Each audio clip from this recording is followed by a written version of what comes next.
Do you want to upload your own images, videos, or audios?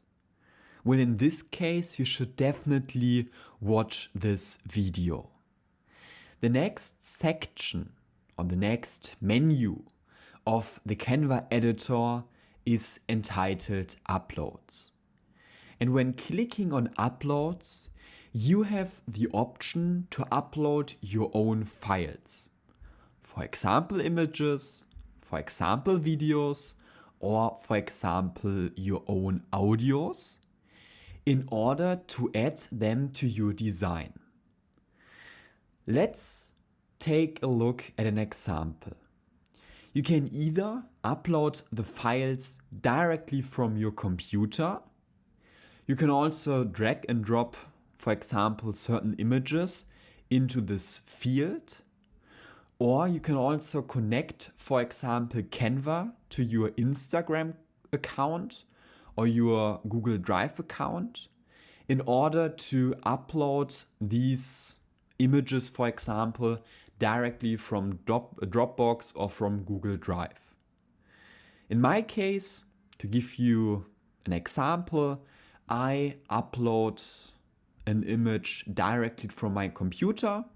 So I click on Upload Files, and afterwards I click, for example, on YouTube Workspace, and in this case I select my logo.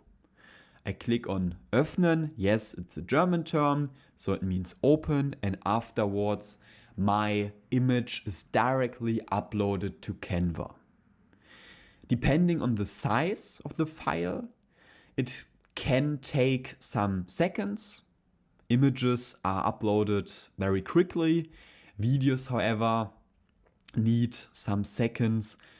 In some cases, might even take some minutes. As soon as you have uploaded your image, your video, or whatsoever, you can click on the specific image or the specific file in general, and afterwards, this file is added to your design. Now I can select my image and, for example, put it in the top right corner or in the top left corner or whatsoever. If you want to upload videos, you can do it the same way. If you want to upload audio, well, you can also do it the same way. It is always the same procedure. If you want to find certain images in the future as well, I would suggest once again to rename this file. You can click on the three dots and afterwards you can rename it. For example, YouTube logo, because then I'm also able to search for this image. Same procedure.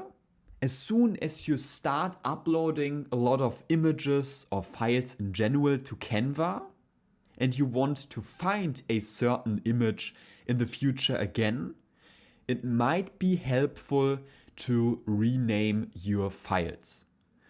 You can also go back to projects, for example, and afterwards all of the uploaded files can be found right here, as you can see with my YouTube logo. I hope you liked this video, and I also hope that I could show you how to upload your own files. If you have any questions or problems, please feel free to reach out to me.